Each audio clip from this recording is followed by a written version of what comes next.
وقت ضائع کرتے. اگر ضروری باتیں کریں تو ہمیں 5 7 10 منٹ لگیں آرام سے, ہم بھی فارغ. باقی ٹائم جو پڑھنا ہے میں درود شریف پڑھ لوں, کلمہ طیبہ پڑھ لوں, استغفار پڑھ لوں, میں کوئی اور نیکی کا کام کر لوں, کوئی کتاب پڑھ لوں, کوئی دین سیکھ لوں, کوئی اور کام کر لوں. بیٹھے ساری رات گپیں جن کو آپ کہتے ہیں, وہ گپیں کیا ہیں؟ وہ غیبتیں ہی تو ہیں, اور کیا ہے؟ کیونکہ آپ کے پاس بچتا کیا ہے اس کے بعد. چلیں میں آپ کو مثال دے دیتا ہوں اگر آپ کی سمجھ میں نہیں آ رہا. ہاں بھئی آج سارا دن کیا کیا؟ یار بس صبح دیر سے اٹھا تھا, پھر ناشتہ کیا, کام پہ چلا گیا, وہاں سے واپس آیا, اگر کوئی خاص بات ہوئی یا واقعہ ہوا سنا دیا, بات ختم. سونے کا ٹائم نہیں ملا, یار مجھے آرام نہیں ملا, تھکا ہوا ہوں, یا کھانا نہیں کھایا یا پورا نہیں کھایا. یہ 2 4 باتیں ہوں گی, کتنی ہوں گی؟ 5 7 منٹ, ختم. اور آپ نے شروع کر دیا, یار سیاست کا کیا حال ہے؟ ارے یار فلانے صاحب ایسے, فلانے صاحب. بولو غیبتیں شروع ہو گئیں یا نہیں ہوئی؟ پوچھ رہا ہوں آپ سے. آج کل گرما گرم ٹاپک سیاست ہوتا ہے. ہم وہ باتیں مختلف کرنے لگ جاتے ہیں جن کا ہمیں حقیقی علم, اونچی تحقیق نہیں ہے, پوری طرح جانتے نہیں, اور شروع یہ بھی نہیں کہتے کہ سنا ہے, بتایا جا رہا ہے, ایسا ہے. ارے وہ تو یوں ہے, میں آپ کو بتا رہا ہوں, اندر کی بات بتا رہا ہوں, مجھے پوری طرح معلوم ہے اور پتہ ہے نہیں. اور پھر چل سو چل ہمارا یہ سلسلہ جاری ہے. گھنٹہ ہوا, 2 گھنٹے ہوئے, بولو یہ ہم نے نیکی کمائی ہے یا نقصان کیا؟ اب اس سے سیکھو کہ وقت کیسے بچانا. ہمارا وقت غیبت میں, جھوٹ میں, فضولیات میں گزر رہا ہے. اور قوم کی تعمیر کرو, کردار کی تعمیر کرو, معاشرے کی تعمیر کرو. ہم یہی وقت بھلائی میں لگائیں تو کچھ حاصل ہوگا یا نہیں ہوگا؟ اب میں آپ کو موٹی بات سکھاؤں. قرآن میں شیطان پر لعنت کا بیان ہے یا نہیں؟ کہیے ہے. آپ میں سے کون ہے جو ہر وقت اٹھتے بیٹھتے چلتے پھرتے یہ کہتا رہتا ہے شیطان پر لعنت, شیطان پر لعنت, شیطان پر لعنت؟ کون ہے؟ کوئی ایک اونچی. بھئی یقینی بات ہے کہ شیطان پر لعنت, لعنت کے معنی محروم ہو جانا, رحمت سے دور ہو جانا. اس کو آپ بدقسمت بھی کہہ سکتے ہیں جس پہ لعنت, کہ وہ اتنا بدقسمت, بد نصیب کہ اس کے حصے میں رحمت نہیں, اللہ کی توجہ سے, اللہ کی رحمت سے محروم. اب یہ توجہ جس میں معنی میں کہا اسی میں رکھنا. یاد رہے کہ ہم نے جانا مانا کہ شیطان پر لعنت, مگر میں ہر وقت یہ نہیں کہتا رہتا اس پہ لعنت, اس پہ لعنت, کیونکہ مجھے اس طرح کہنے سے کوئی ثواب. میں وہی ٹائم نبی پہ درود بھیجنے میں گزاروں, سلام بھیجنے میں گزاروں, تسبیح پڑھنے میں, اللہ کی پاکی میں بیان کرنے میں گزاروں. مجھے فائدہ ہے یا نہیں ہے؟ اونچی. یہ میں نے سمجھنے کے لیے بات کی ہے کہ جب بھی بات کریں جتنی پوری طرح معلوم ہے, ورنہ واضح کر دیں کہ جی دیکھیں مجھے یہ سنایا گیا, میری تحقیق نہیں ہے. اول تو خاموش رہیں جس کی تحقیق نہیں ہے. بتایا گیا ہے یا جاننے کے لیے, کیوں بھئی ایسا ہے, سننے میں آ رہا ہے. ہم تو دعوے کے ساتھ کرتے ہیں, نہیں جی ایسا ہے, دیکھ لینا ایسا ہوگا, یوں ہوگا, وہاں ہوگا, فلاں یوں کر رہے ہیں. اور ہم غیبت کے بھی, جھوٹ کے بھی مجرم, وقت ضائع کرنے کے بھی مجرم. کوئی کمائی نہیں ہو رہی, نقصان ہو رہا.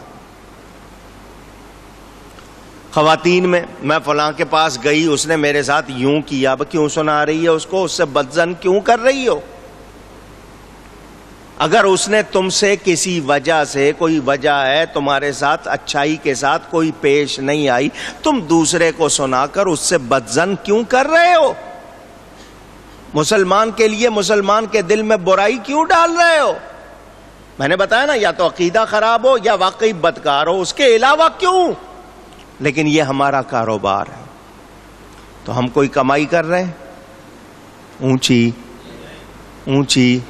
آپ کہتے ہیں نا دعا کیوں نہیں قبول ہوتی, آپ کہتے ہیں نا پریشانیاں کیوں آتی ہیں؟ مولانا صاحب نماز بھی پڑھتے ہیں, روزہ بھی رکھتے ہیں, زکوٰۃ بھی پوری دیتے ہیں, یہ جو کاروبار ہو رہا ہے غیبت کا, جھوٹ کا, یہ آپ کی ان تمام چیزوں کو صاف کرتا جا رہا ہے، پانی پھیرتا جا رہا ہے، آپ کی نماز پر بھی، آپ کے روزے پر بھی، آپ کی دوسری چیزوں پر بھی۔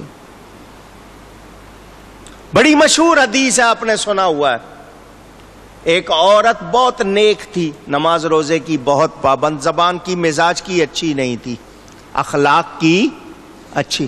کچھ لوگ اخلاق کہتے ہیں، اخلاق غلط لفظ ہے، صحیح لفظ کیا ہے؟ اخلاق۔ صحیح لفظ کیا ہے؟ اخلاق، یاد رکھنا۔ اخلاق کہنا اچھی بات نہیں ہے، اخلاق۔ اخلاق کے کچھ لوگ کمزور ہوتے ہیں، ان میں کمی ہوتی ہے، دیکھا گیا، آزمایا گیا بھلے سے، مگر میں دوسرے کے سامنے جانتے ہوئے کہ ایک مسلمان ہے، عقیدہ صحیح ہے، اس کو اس سے بدظن کر رہا ہوں، بدگمان کر رہا ہوں، کیا مطلب؟ اس کے دل میں اس مسلمان کی عزت گھٹا رہا ہوں، کیا یہ اچھی بات ہے؟ پوچھ رہا ہوں آپ سے۔ کسی وجہ سے اس نے میرے ساتھ نہیں کیا اچھا، میرے پیسے روک لیے، میرے ساتھ بد کلامی سے پیش آیا، میرے ساتھ اس نے اچھا سلوک نہیں کیا، تو کیا وہ سب کے ساتھ ایسا کرتا ہے؟ اگر وہ سب کے ساتھ کرتا ہو، اس کی عادت ہو اور اس میں اس کی شہرت ہو اور ثابت ہو، تو بتا دیا جائے کہ ایسا بتایا گیا ہے کہ وہ ایسا کرتا ہے، تو احتیاط کرنا۔ لیکن کسی کو میں بدظن کر دوں، بدگمان کر دوں، تو بتائیے یہ میرے حصے میں اچھی بات ہے یا بری بات ہے؟ میرے حصے میں جو آ رہی ہے کمائی آ رہی ہے یا برائی آ رہی ہے؟ اور ہمارے ہاں یہ ہو رہا ہے۔ تو کوئی کسی کو تکلیف پہنچائے، تو عقیدہ خراب ہو تو بتاؤ، بدکار ہو تو بچانے کے لیے بتاؤ، گفتگو کرو تو سچ بولو، اس سے زیادہ نہ بولو، ورنہ آپ کے جرم شروع ہوتے جائیں گے، جھوٹ شروع ہوگا، پھر غیبت شروع ہوگی، اس کے بعد پھر جو اور سلسلے، آپ ظلم تک جائیں گے، کہیں ایسا نہ ہو بات کفر تک چلی جائے، اور ہم احتیاط کرتے نہیں۔ تو یہ ہمارے ہاں بہت بڑا مسئلہ ہے۔ اب اگر شرعی حکومت ہو، واقعی اسلام کی حکومت ہو، تو میں آپ کو بتاؤں، مثلا میں نے مثال دی، کوئی کسی کو خبیث کہہ دے، خبیث کے معنی میں نے آپ کو بتایا، پلید کے ہیں، گندے کے ہیں، برے کے ہیں، اور وہ اس کے جواب میں، جس کو خبیث کہا گیا، وہ جواب میں کوئی لفظ نہ بولے، ایسا لفظ کہ اس کو حد کا مستحق ہونا پڑے، یا کسی نے کسی کو کہہ دیا ہے جو آپ گالی بہن اور ماں کی عام دیتے ہیں، مجھے نہیں سمجھ آتی کہاں سے یہ ایجاد ہوئی ہے، کیوں ایجاد ہوئی ہیں، اور ہر ایک کے منہ پہ چڑھی ہوئی ہیں۔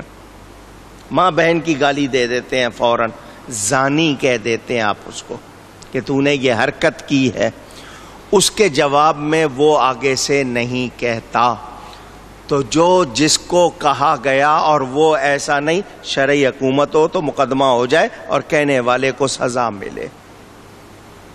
قذف پورا ایک باب ہے، لیکن ہمارے ہاں چونکہ حکومت بھی نہیں ہے شرعی، اور خود سب کے مزاج ہی ایسے ہیں، لہٰذا یہ کاروبار چل رہا ہے۔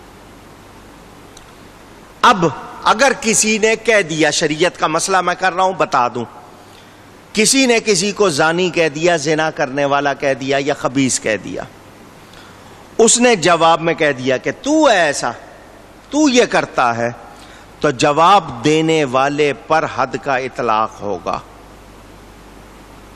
یہ حدود جو باقاعدہ ایک باب ہے سزا کا، اس میں تفصیل پڑھ لینا، جس نے جواب دیا نا اس پر لگ جائے گا کہ تجھے سزا ملے گی، بخلاف اس شخص کے جس نے پہلے کہا۔ کیوں؟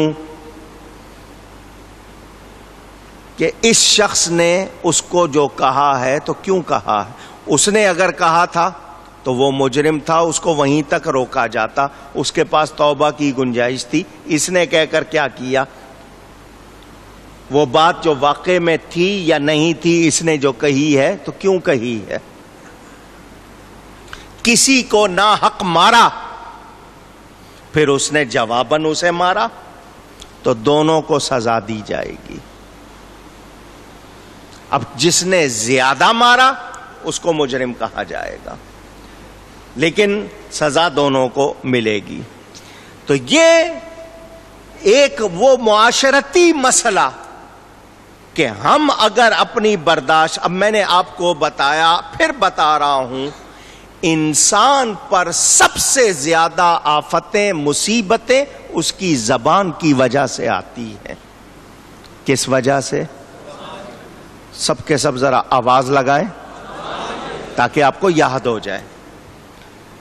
حدیث شریف کے مطابق مفہوم سمجھا رہا ہوں کہ صبح جب انسان اٹھتا ہے تو پورا جسم زبان کے آگے ایسے جیسے ہاتھ جوڑنا, او بی بی تو ٹھیک رہنا,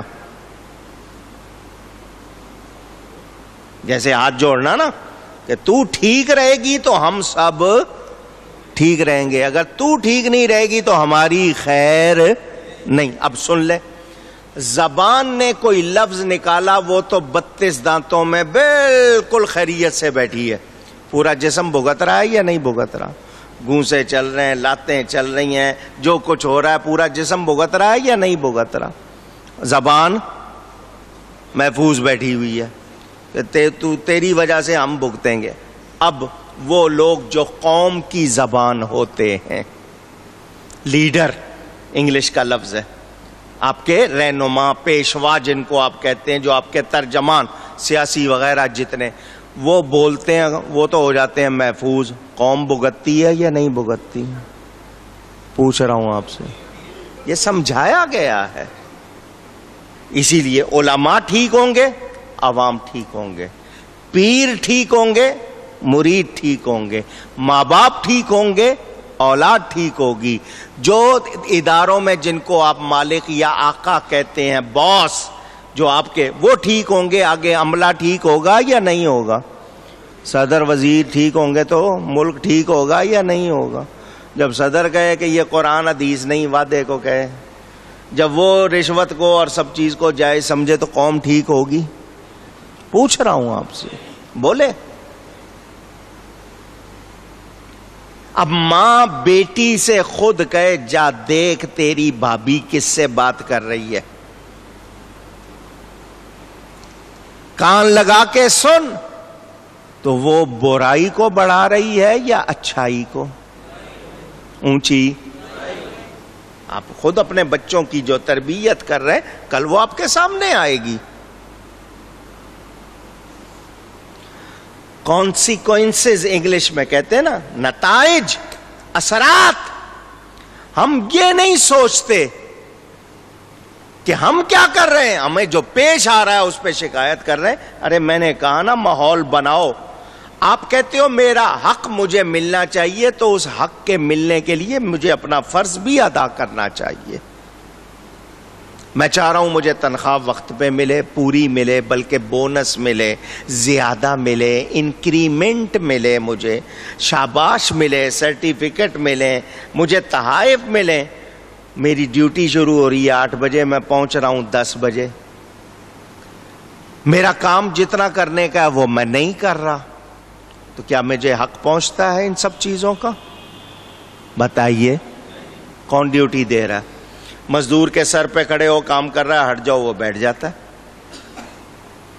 8 گھنٹے کی ڈیوٹی ہے, اس میں سے 5 گھنٹے کام کر رہا ہے, 3 گھنٹے وہ ادھر ادھر ہو جاتا ہے. یہ کیا کرو گے؟ کس کی روزی حلال رہی؟ دفتر میں جا رہے ہیں, آپ کے جو 8 گھنٹے کی ڈیوٹی ہے اس میں آپ کو پتا ہے اتنا ٹائم ہے, میں ٹیلی فون پر باتوں میں گپوں میں گزار دوں تو میری روزی حلال ہے؟ پوچھ رہا ہوں. اچھا, دوسرا شخص آ رہا ہے, اس کو پتا 8 بجے دفتر کھلتا ہے, وہ آ کے بیٹھ گیا, میں جا ہی 10 بجے رہا ہوں, تو اس کے 2 گھنٹے میں نے جو ضائع کیے اس کا وبال مجھ پر ہے یا نہیں ہے؟ اس کا کام میرے سامنے ہے, میں کر سکتا ہوں, میں اس کو 10 چکر لگوا رہا ہوں, وہ جو خرچ کر رہا ہے, جتنا پریشان ہو رہا ہے, وہ میرے ذمے ہے یا نہیں ہے؟ اونچی. تو ہم یہ جو کر رہے ہیں, پھر بولو, تعمیر کر رہے ہیں یا ہم برائی کر رہے ہیں؟ مجھے کسی سے بات کرتے ہوئے کتنی احتیاط کرنی چاہیے, میں نہیں کر رہا, تو میں آگے جو معاشرہ بنا رہا ہوں یا جو ماحول بنا رہا ہوں وہ اچھا، اونچی کہیے، مگر یہ ہم سب میں ہے۔ اب یہاں یہ مسئلہ آیا ہے تو یہ بھی سن لیجئے، مسجد میں آئے ہیں آپ، اس مسجد میں آ کر آپ کو دنیا کی بات نہیں کرنی چاہیے۔ مؤذن ہے، امام ہے، خادم ہے، ان کی ڈیوٹی ہے مسجد کے اندر، وہ کچھ باتیں کر سکتے ہیں مسجد کے انتظام کے حوالے سے۔ آنے والے نمازی کو کوئی دنیا کی بات کرنے کی اجازت، اونچی